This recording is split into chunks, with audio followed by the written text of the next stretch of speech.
I'm Laird Klingler, a librarian for the Cornish Historical Society. We're here at the Cornish Fairgrounds for the ceremony for the new cow pavilion, at the fairgrounds.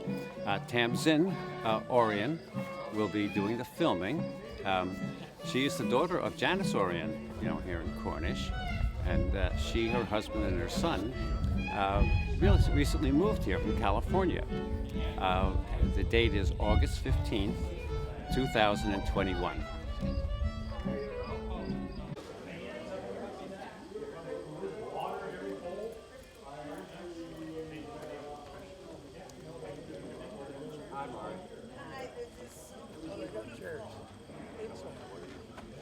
Love it. They got chairs. Oh, they do. Isn't this just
I'm gonna sit right over here. Yeah, but don't sit. Once you get between those. I will. But like, see if you heard those people over.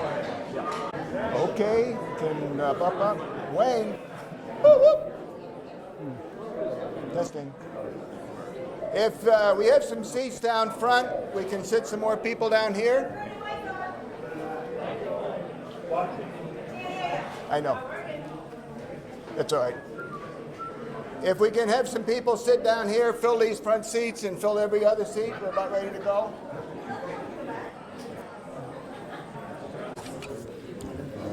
Okay.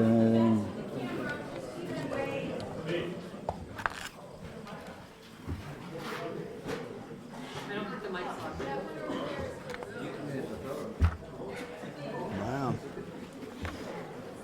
How's that? You getting the sound?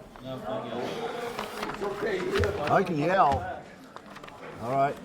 You fix it. Yep.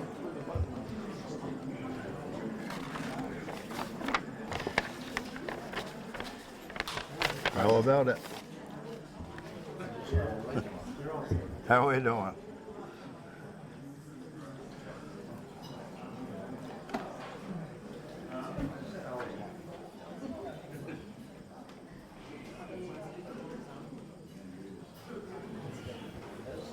It's dead silence here. I'll yell at you, all right? And if you can't hear, wave your arms, and I'll ignore you. Anyway, I'm Steve Taylor, one of the members of the building committee here, and also a member of the board of directors of the Cornish Fair. Most of you know who I am, but if you don't, that's okay. Anyways. This is just a wonderful, wonderful occasion. It couldn't have been a finer day. Look at the wonderful weather and all this wonderful crowd gathered here. And I'm just so thrilled to be a part of this celebration. I'll start off with a couple of quick recognitions here. number one, our musicians, wherever they went. They were over here a minute ago. Adam Boyce from West Windsor, Vermont, and David Richard from Corinth. You notice I said it properly. There we go. All right, fellas. Good job. Good job. All right. Okay. Then I need to make a special word of thanks for our friends from Sullivan County Corrections. All right. They're hard-working fellows, and they were happy to get out of unity to do something constructive. So good. I'm going to start right off introducing the members of the Board of Directors of the Cornish Fair, and I'll ask each one to rise when I call a name. Remain standing. Do not applaud until we get to the end, all right? Here we go. Mr. Wayne Gray, Marsha Clark, Glenn Thornton, Alan Clark, Rob Johnson, Bob Taylor, George Edson, Leland Atwood, Eric Atwood, Shirley Bladen, Betty Johnson, Abby Bennett, Jennifer Ucci, Jacob Simino, Crystal Munsell, Jasmine Delisle, and Ruth Furlan. All stand. Give them a nice round of applause.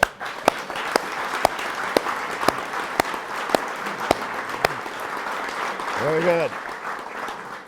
And I want the members of the building committee to also please stand. Once again, George Edson, Marcia and Greg Clark, her husband, John Sue Porter, who you'll be hearing from shortly, Tom Beaudry, and yours truly. So give us a round of applause. There we go. Hey, that's great. Keep in mind, I know how folks, a lot of us don't pay attention and don't keep hydrated. We got plenty of water, we got cold beverages over there, and then we got lots of brownies and cookies. So please eat them up, because I don't want to take them home and get any fatter than I already am. Okay, we're going to start right off. First of all, I'm honored and thrilled to be able to recognize one of my successors as Commissioner of Agriculture for the state of New Hampshire. His name is Sean Jasper. He's here from Hudson. He has been a member. He's a farmer to begin with. He has been in the legislature for a number of years. He was previously the Speaker of the House. He is currently, since 1917, yeah, there you go, 2017, been Commissioner of the Department of Agriculture, Markets, and Food. Sean, please come up and have a nice message for us.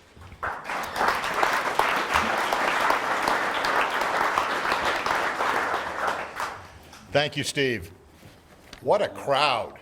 I'll tell you, I was saying to a couple people, come from Hudson, we've got about 16,000 people on the checklist, and I don't think I've seen a town meeting or a school district meeting in Hudson in a few years with this many people at it. So this is really quite a testament to the dedication of all of you folks. And I'm sure Steve had a lot to do with getting a lot of you here as well, because he is certainly quite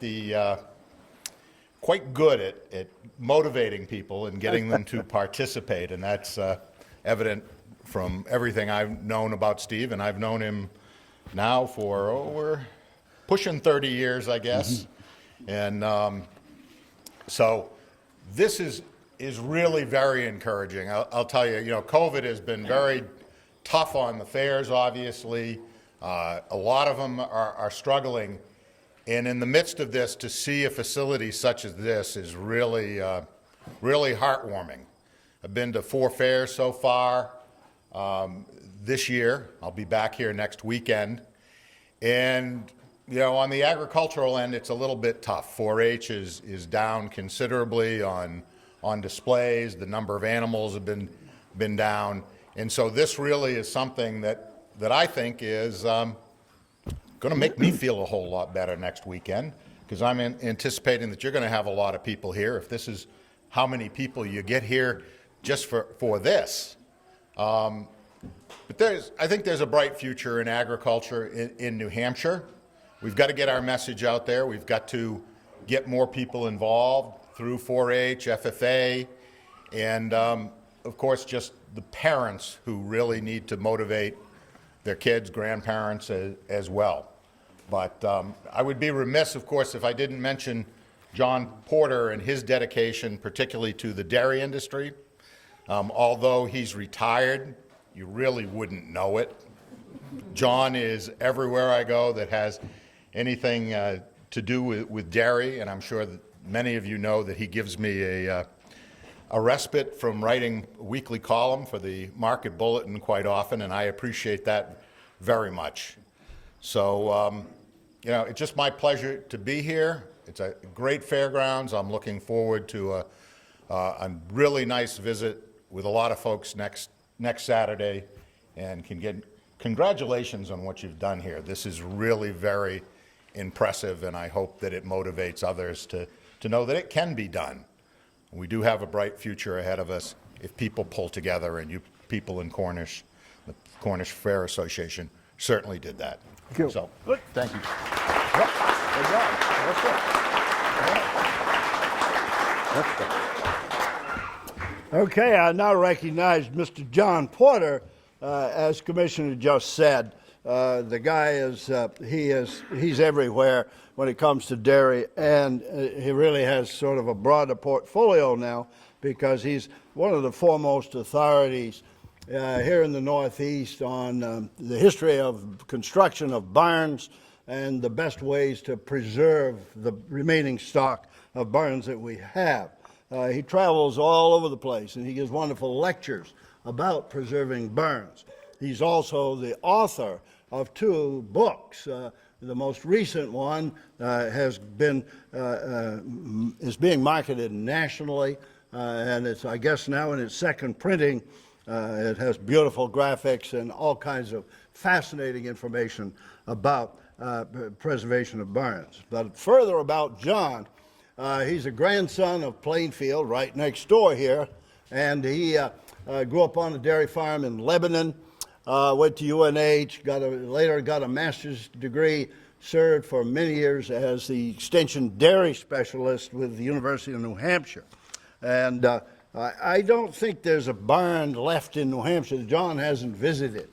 And if you got one that you want checked out, if you can get him, he'll come and give you wonderful ideas about ways to improve it. And likewise, many, many people who have embarked on building new structures, new barns, they've turned to John, and he's come in with all sorts of money-saving, practical ideas.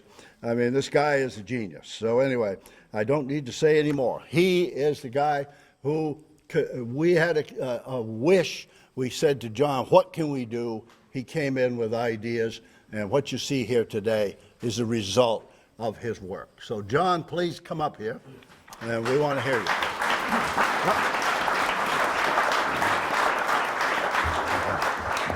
Okay. Well, thank you, Steve, for that nice introduction. As he mentioned, I've been a dairy specialist for most of my career, retired a few years ago. I did this more as a volunteer project, but my supervisor has always been very supportive of the things I do. And I don't know if Amy Papineau, is she here? She was going to try to make it today. She was going to represent UNH. There may have been a conflict, but I appreciate her support. But this was on my own, away from the extension stuff. And I did grow up in the area. I've been coming to this fair since I was hanging on to my father's hand. And then I think when George asked me to do this, he didn't realize the tender spot I had for this fair, because my mother had a little craft sale booth in the corner of the town hall for 13 or 14 years. And we came here as kids and had her set up and make change and everything. She sold my bird houses and bird feeders, and so we've got some connections that go back a long ways here. Well, this all got started a couple of years ago. Sue's my wife here. She's been part of this project. And we came to the Cornish Fair, and Steve Taylor and George Edson took us aside and said, we may have a unique opportunity here to make some improvements at the fair. We'd like to talk to you. So we left the fair early, and we went up to George's house, and Steve joined us, and they shared some of their vision and some of the opportunities. So Sue and I went racing home, all excited, and we started drawing up. It was almost like a livestock center. We were actually proposing taking down almost all the buildings, putting up a big structure, having a self-contained show ring and everything. And so we sent this back to George and told him to put it up the flagpole, and it didn't fly too well. He said, John, I think you're getting too carried away. I think you've gone beyond what we were thinking. You're changing the complexion of the fairgrounds too much. Let's scale it back a little bit. So we went back to the drawing board again, and at home I literally have a folder this thick labeled Cornish Fair that are options and emails and everything else going through this. So Sue and I started drawing 2-row barns, 3-row barns, 4-row barns, angle barns, parallel barns, attached barns, trying to come up with something. And finally, I came into the kitchen one night, because we also started hearing something else from George. He said, we want flexibility. And this started to have more of the idea of a pavilion slip to it. And we want to do other things. So that kind of changed some of our thinking too. So one night I came into the kitchen. I said, Sue, I think the answer to this thing is a double cantilever pole barn. And that's what you see. You've got a 12-foot cantilever on that side, a 12-foot cantilever on this side, a big 30-foot space in the middle. So the whole thing is 54 by 96. And the advantage is it gives you a big center where you could do a lot of different things. It allows for 4 rows of cattle, and it starts to replace what we're going to lose by tearing down the barn and losing the tent. As I told George, unless we make about an equal gain, Marcia's not going to be happy, because she's going to have a lot of cows that need a house, a home. So by doing this, and then it's all about flexibility. Even these dividers, they can come out. We've got the center. There's been talk about youth hockey and garage sales and all kinds of things. There's a lot of space here, and I hope you and the community are thinking about things where you could use this. So anyways, we came up with this plan, and then I told George, I said, I got this idea, but I think it's going to be an engineer's nightmare. And I said, we better spend the money to hire an engineer. And so we hired Timothy Charles from the Wilder, White River area. I know he can't make it today. I told him we were going to brag on him a little bit, but we turned these concepts over to him and some of his staff, and they really labored over getting this thing because there was concerns about lift, the suspended edges, all those kind of things. A lot of engineering went into this. And then the one that really made it happen, was Lyle Perry, and you're going to hear about him probably some more, but he was the contractor, and he was very good about, following the engineering's design, and sometimes it was really some real challenges. I think at one point they even had a 2-day moratorium on the whole project and said, let's just get this straightened out and figure out all this bracing and everything. And Lyle was very faithful in following our vision and our plans and our engineering plans. So he kept working away, and then I know you're going to hear from other folks. A lot of people have helped with this, but I had a couple of people I had to lean on. I said to George, I said, you can't have a barn without a cupola. Well, he said, if you want a cupola, you've got to figure out how to get it here. So I hired Center Hill Barns in Chichester. Again, they send their regrets, but they custom built the cupola. We hauled it over here. And then we needed boards for the ends, and Sue and I logged off some property, and I worked about 4 days on a sawmill with a bandsaw with a guy. And I want to recognize Joe Pastizzi. He has a little mill in Bosquen. Again, he couldn't make it, but he's hoping to make it to the fair. But we sawed out the end boards on the bandsaw mill. And so a lot of folks have gotten involved with this. And I know for me personally, probably one of the most rewarding things in my career. Just a very rewarding project. A great group. You've heard the committee mentioned, all working hard, all did their part. A contractor who followed through, an engineer that listened to us, and then you're going to hear about a lot of other support people. It just, sometimes you have a vision for something, and then when you see it, it's not what you were thinking. But I got here yesterday. I helped Tom put up gates, and it's better than I thought. And the thing that I'm just so impressed with is the contour, the way they've worked the grounds and the landscaping, and just getting the land contoured around the building and the elevations. That's the thing we had the biggest worry about. And in fact, we had to solve some of those problems when George was in Florida. It was just as well, because it might have put him over the edge. We kept saying, I don't know if George's going to like this, but we don't have much choice, because we had culverts in the way, we had drainage in the way, and there just weren't many choices. And everybody came together and we made some compromises and got this thing fitted in here, and it just fits just perfect. I'm just so pleased, and I can't wait to come here next Friday and see cows in here. We're going to be here the first thing, I guarantee it.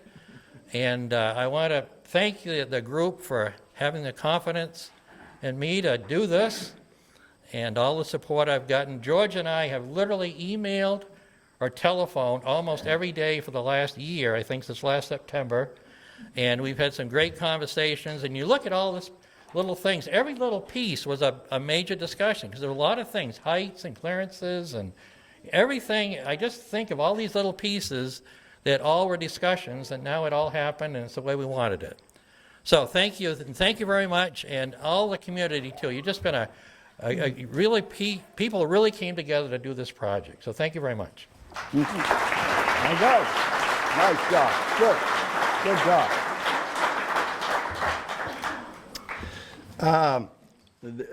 You can't do anything without in anything today without a good quarterback. And we had a quarterback. He's the Tom Brady of building fair buildings, I have to tell you.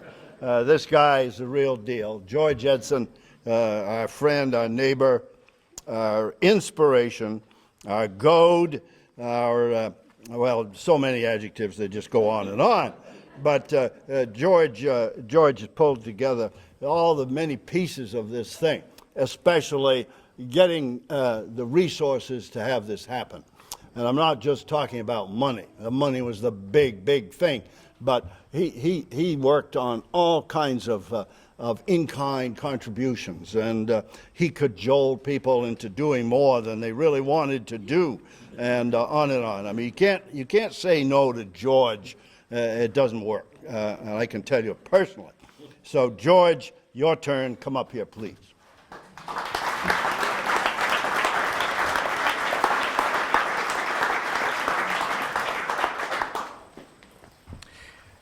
Steve gave me a perfect segue to talk about saying no.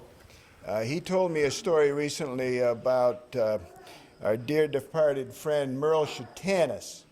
And he said, when Merle approached you, you wanted to hold on to your wallet because he'd hitch up for some good cause. Well, most of you know that when Steve Taylor approaches you, you want to hold on to your wallet. And Steve was an important part of the fundraising effort. I see Harvey and Christina Hill in front of us, our very first contact. Steve and I met with Harvey out there and told him what we wanted to do a year ago. He said, let me go home and talk to Christina. We'll see what we can do. And they were our first contribution, and we appreciate that very much. I'm going to talk about the people that built this thing, and John and Sue Porter. You've kind of heard of most of what they've done, and it was fantastic from the design. This is his design, their design, the cupola and the wood for the gable ends, which they personally cut and delivered and stuck, and I just can't say enough about John and Sue. The next step was to get this place surveyed, because we couldn't really build a building if we didn't know what the land was. So Christopher Rollins, I don't see him. He's one of the few people that are on this list that isn't here.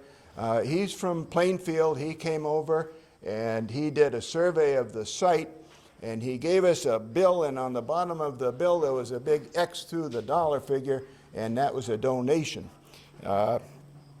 Randy Rhodes was next. Randy is an old friend of the fair. Randy showed cattle here. Randy's from Charlestown, M&W Engineering. Randy came up, and I dug some pits, and Randy did the test work, and that was off and running. And then, as John says, we needed an engineer. This building, we didn't want to be a committee that built a building that fell over, and it looks pretty substantial, but when you look at the design on paper, there's an awful lot of weight up there and just a few poles. So Tim Schall was the name, and Tim, as he said, couldn't be here today. Schall Engineering in White River, and did a fantastic job. You have no idea what's underground here holding this building up. So that was great, and we thank Tim. So then we had to do some site work. So we know of the St. Pierre family being a great friend of the Cornish Fair, and we were in touch with them, and I was dealing with Jeremy, and I gave him a list of the specs. I kind of showed him a site plan and all. And Jeremy came back and he said, here's the figure. He gave me a figure. He said, this is what we estimate the site work to be, and your cost will be zero. So we said, well, that's wonderful. So we got going on the project. Well, let me tell you, it was way bigger and way more involved than Jeremy knew up front. And we urged them to bill us something or whatever, and there was not a bill received from St. Pierre. And today we have Albert and Carol St. Pierre. We have Jeremy somewhere. Put your hands up if you're. And whoop. And Jeremy's parents, Charlie and Janice. So we couldn't be more pleased and grateful for the help from St. Pierre. I contacted Bob Beaudry of Beaudry Enterprises early on asking for a cash contribution. Bob said he'd rather do something in the way of in-kind donation.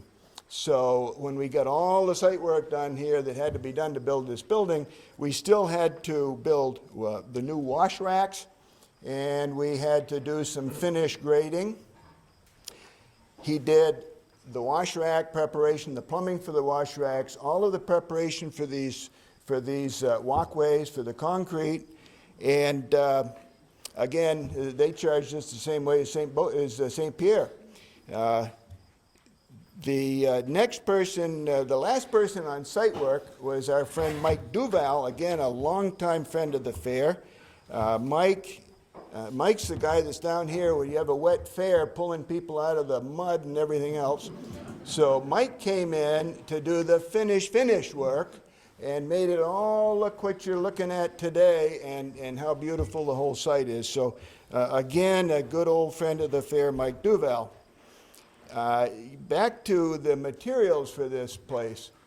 I think it was Marcia told me, she said Tina and Ken Christie from Woodell and Daughters in Langdon would like to help out with the project.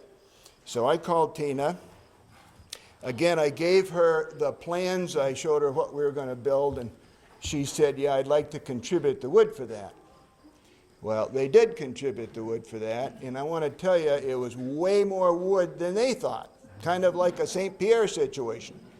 And you don't think there's a lot of wood in here. We start with every one of these headboards, came from them. Every plank you're looking at here, the cross pieces, you have no idea the bracing in that roof.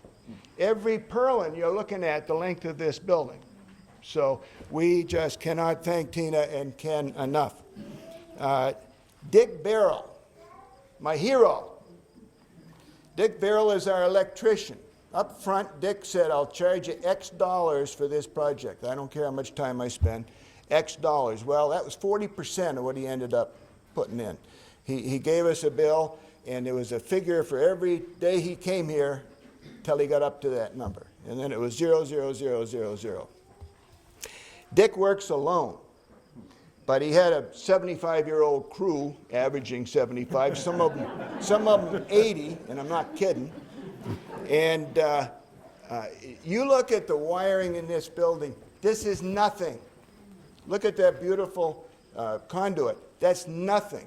We had to put in 2 brand new 200 amp entrances from a new pole down there to a new pole here, the 4-inch conduit, new entrance down here, wiring going from here to that building.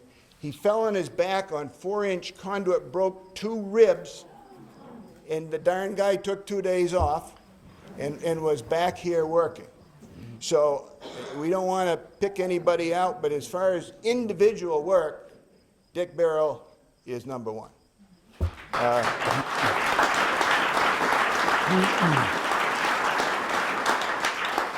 Wayne Gray, our president, who you've seen, has done the plumbing. Every bit of water you see here, the water for the wash racks. He knows where all the bodies are buried, not the bodies. He knows where all the water is buried, all the electrical is buried, and is invaluable to our organization. I want to mention 4 suppliers that helped us: Carroll Concrete, Rockingham Electric, La Valley Building Supply, and Lambert Supply. And last, and not only not least but most, was Lyle and Kelly Perry, Perry Construction, Josh Bean, Jesse Knott, Lee Perry Jr., and Patrick Meehan, their crew, and every single one of them contributed not only their efforts, but financially. And I got to tell you about Lyle. He came to Marcia and I with his first bill. And we stood right over there, and he said, here's my first bill, and there was $1 on the bottom. And he said, now this is the second bill, and there was an X on that. And he said, I'm going to have some more billing, but you won't have to pay for that either. So we paid the first bill, and the rest of it was donation. So,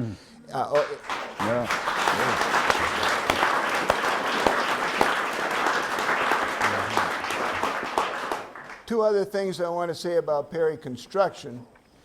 One is efficiency and productivity. You've all been involved in building projects, and some days it looks like nothing happens. Well, with them, something happened every day. And seriously, this thing went up in record time. The third thing I want to mention about them was quality. This thing is built like a cabinet. And every one of these posts were in, and these are substantial weight-bearing posts. And these on the end are not. They were added later. The whole roof structure, everything was in. And I was real curious about them. And one day they weren't there, and the next day they were. Yes. You had to dig, excavate for them, set them in place, and the top of those things are kissing those trusses as if they were, like I say, as if it was a cabinet. So we cannot say enough about Perry Construction. Last thing I want to say is the budget. We had a budget, and again, I sat down early on in the project, and I went to La Valley for trusses, and we got the price of glue lambs and stuff. And we came up with a dollar figure. Well, I'm telling you, it cost a lot more than that. And that dollar figure is what we had available. And it cost way more than that. And the difference, and yet cash-wise, we came up to that budget, almost to the dollar. We never could have done it without the contribution. Oh my gosh, Mike Hooper. I don't know why I forgot Mike Hooper. Mike's Floors, Mike Hooper is our concrete guy. So you need concrete done today, you read it in the paper, some project is being held up because you can't get anybody to do the concrete. So when we came time to do these floors, Lyle gave Mike a call. Mike was in here the next week and did these floors and the wash racks alone. And that's a lot of concrete, and that's moving a lot of concrete. And concrete is curing.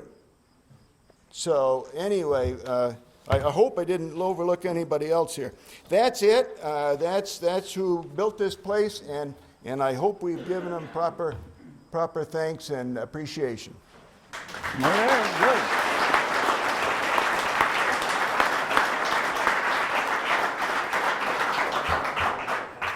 Okay, let's hear from the guy who built it. Lyle, come up here, please. No hiding.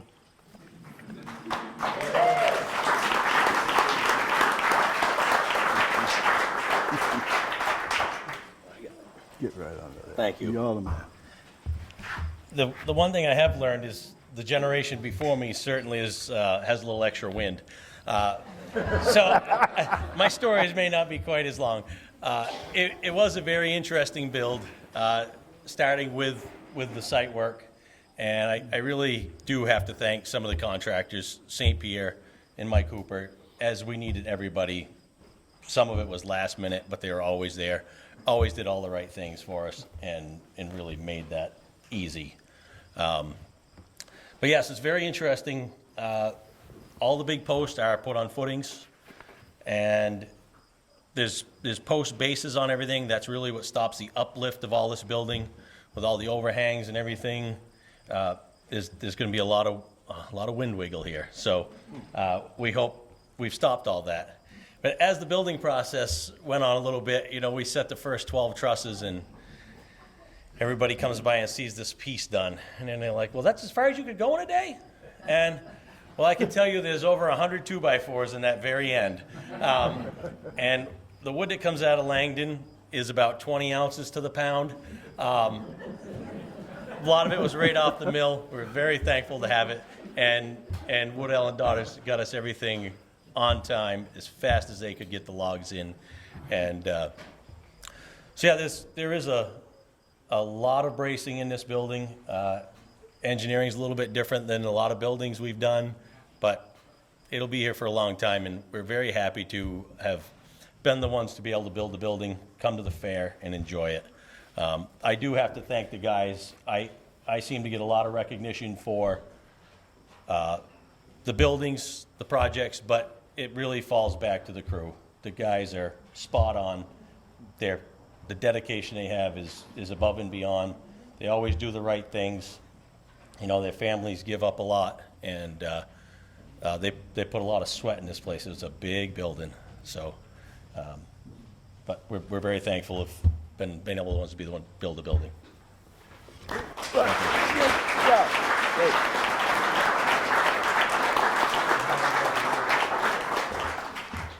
Thank you, Lyle. I think he understates what he did. I mean, and his men are a fabulous crew. Next, I want to recognize our leader, Wayne Gray, the president of the Fair Association, a guy who is he's a jack of all trades. When we got a problem, we call up Wayne. Wayne, what can we do about that? And by golly, he'll get it fixed in no time. Wayne, come on, wherever.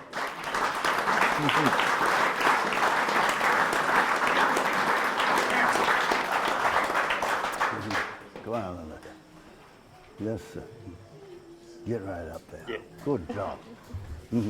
Thank you, everybody, for coming. I'm not one for standing up here giving speeches, but this whole project and everything else wouldn't have happened or anything else if it wasn't for everybody in town. All of the townspeople and everything are what makes this fair happen. We have a board of directors that work on it, but it takes a whole lot more people to run this thing than just the board of directors. So I just want to thank everybody for coming and everything that goes on. And if everybody's bored after this is over, we still have a whole lot of work to do. I can just read off the list and give everybody a job. Thank you. Good job. Good job. All right. Very good. Thank you, Wayne, and thank you for all that you do. I now recognize our board treasurer, treasurer of the fair. She also is the superintendent of the dairy department. She is the person you go to if you need some money. You have to make a pretty good case. You won't get it.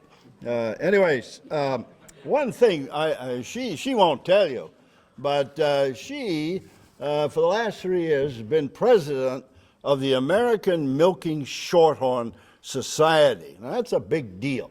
She's a national level figure in the purebred dairy cattle business, and she just compiled an enviable record in advancing the dairy industry in the Northeast and in our country. I remember she and her sisters, they were little kids coming here showing cattle, and boy, you knew that things were going to happen when she got in charge, and by golly, they did. So Marcia, come here and speak to us about the benefit that this building brings to agriculture and to the broader community.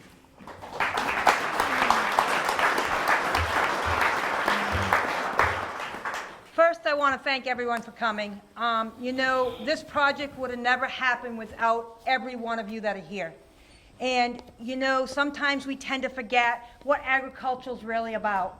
And the first speech I give to all the 4-H's and open people that come, whether they're sheep, beef, Doesn't matter what species you are.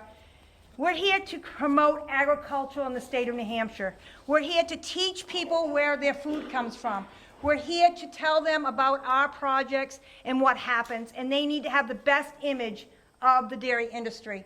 And you know, this building is going to be a drawing card to bring those people over to see what's here and to walk down this aisle and see what these kids, 4-H's, juniors, adults, put in every day, 365 days a year. We all work at home, then to bring cows to the fair to show them, but we're also promoting the agricultural community. As Mr. Jasmine says, you know, agriculture's sort of on the downside. At North Haverhill Fair, there was only 10 exhibitors in the dairy program. It was sad. I mean, it's, you know, we're all in a flow. I have 200 head of dairy cattle signed up to come to the Cornish Fair this coming year again.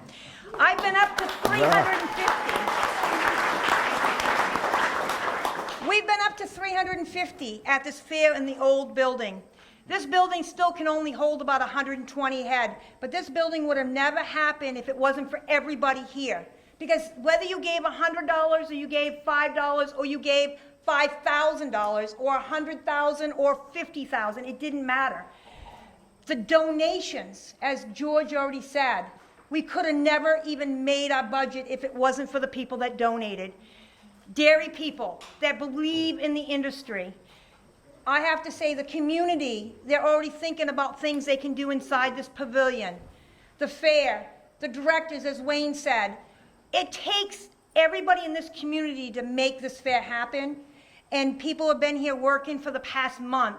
Leland Atwood, I have to recognize Leland.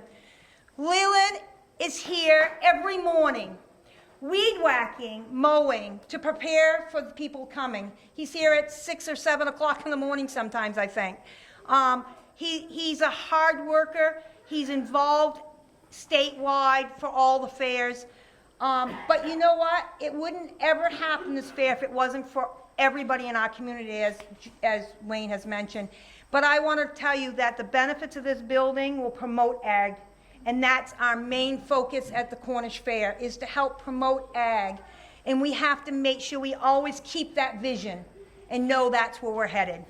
Thanks for coming. That's great. That's great. I'm going to call Wayne back up. Excuse me, not Wayne. I'm going to call Lyle back up. Wayne, you can come too. But Lyle's one of our selectmen here in Cornish, and I approached the selectmen one evening. I said, we got to hear from the town what somebody speak on behalf of the town. And the selectman designated Lyle, and he has stepped right up. Now, Lyle's a lot more than a builder. He's a farmer. He makes a lot of hay, and you see his equipment around on some of these fields. He's doing a great job keeping our meadows and fields open, and we owe him a debt of gratitude for doing all of that. So anyway, Lyle, once again, come up and just say a word or two on behalf of the town of Cornish.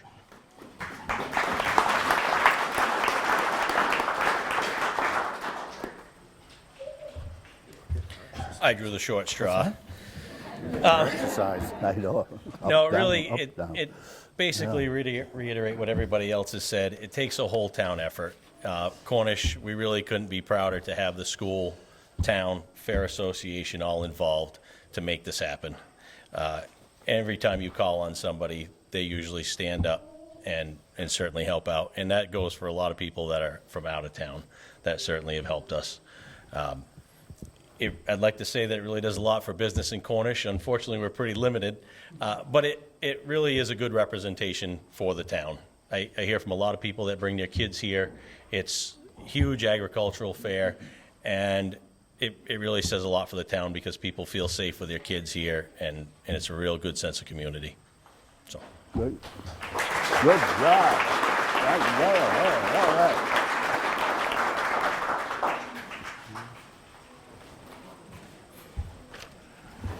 Okay, I'm asking Marcia and Tom Beaudry to bring forward a work of art.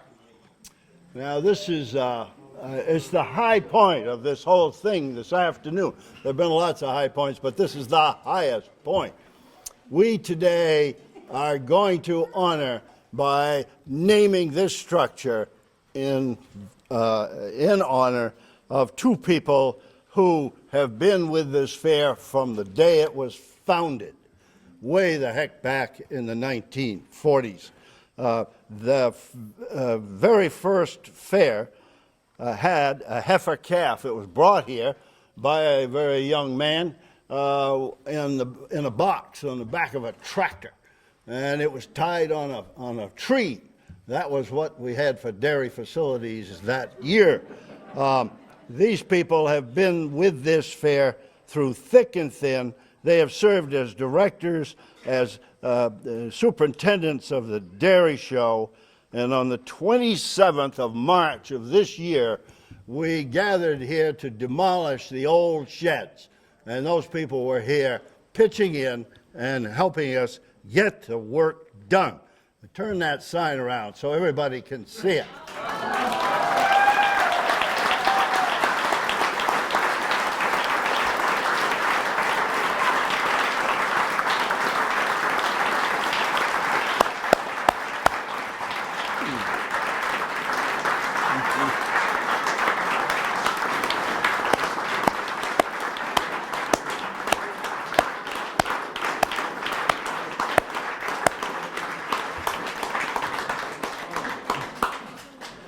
What a thrill to see their entire extended family join us for this occasion.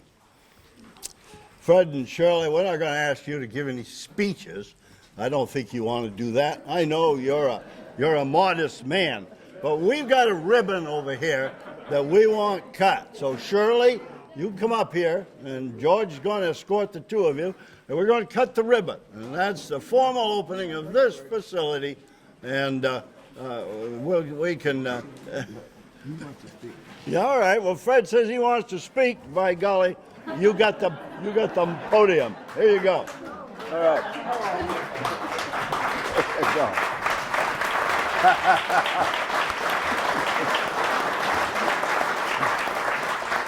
Thank you. It's a great honor. We're really surprised. Thank you for everybody coming. I'm not going to be long-winded like some of these other people have been. It's a true story. Back in 1950, my father said to me, if I bought a registered cow, would you take it to the fair? I said, yes, I would. He said, you know it's going to be a lot of work. I said, yes, I know, Dad, I want to. We didn't have registered animals at that time.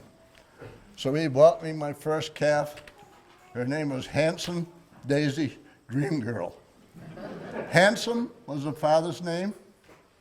Daisy was the mother's name. Dream Girl was a name that every 10-year-old boy, farm boy, would want to have. From there, like I said, the first fair, the Cornish didn't have a dairy show. My dad says, let's have a dairy show. So we tied it to a pine tree up where the school is up back here.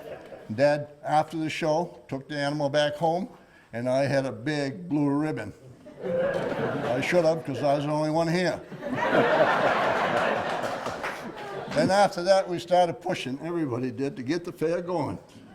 And everybody turned out, and the fair got bigger all the time.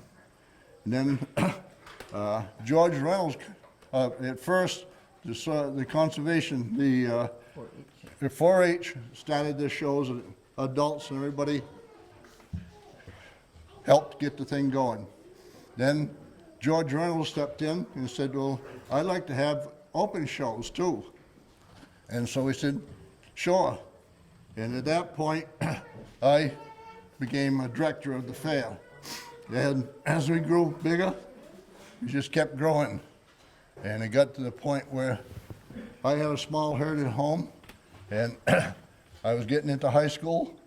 I got to high school part, I said, geez, I know I can handle this or not, but there's a difference in running from one room schoolhouse down to the big Stevens High School. But while I was in high school, a very lucky thing happened to me. I met this cute little girl. She's grown a lot. Well, I winked at her, and she winked back, and I said, that's it.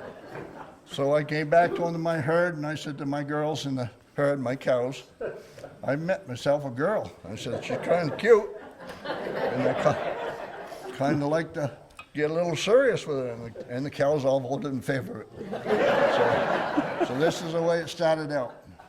Well, we grew along, and it got to be, I got through high school, and I got her to come home weekends for me, and she liked the cows as much as I did.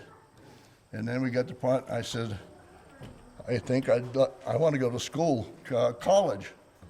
Now, I always wanted to go to Cal College, so I went to University of New Hampshire, the Thompson School of Agriculture. And my girlfriend and my parents took care of my animals for me then.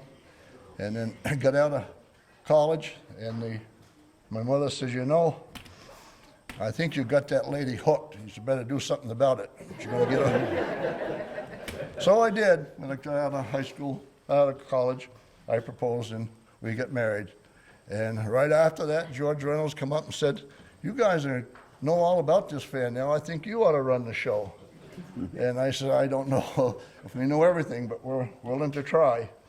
And so we took over the leadership of the dairy show, and we went on for 20-odd years being a director and running the dairy show, which we had a very good turnout. And the fair got bigger and bigger all the time. And it's been a great pleasure to work with the fair directors and everybody, and this is amazing. It's a great building, and my wife and I are very, very, very pleased. Thank you all. Yes, sir. Good job. Now, Those are all our offsprings. They made my herd grow bigger all the time. yes, sir. Now, all of you descendants there, you come on over by the ribbon, and Fred and Shirley are going to cut that ribbon. You line right up. Look at it for all ages. That's wonderful. Joni, terrific. Yeah. Little fella, yeah. Very good.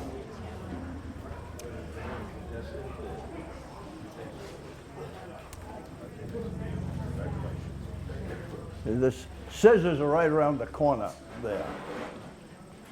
See them? I hope they are. There you go. Yeah. Get right up there. Get right up close. Because they want to take your picture. Well, you'll make it work. You'll make it work. That's great. Yes, sir. You heading out? No, not yet. Oh, I no. just Make a little leeway there for them. There we go. All right. Yes, sir. There we go. So I bet they could have weddings in here. Well, of course. Why haven't you? How about a barn dance? I think you can do all kinds of things. You know, build it and they will come. There we are. When did they start the building? Do you know?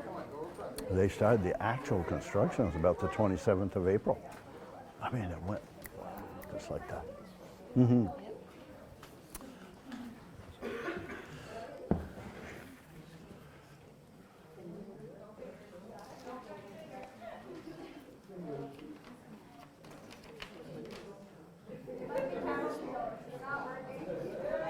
There we go. They got it done. Yeah.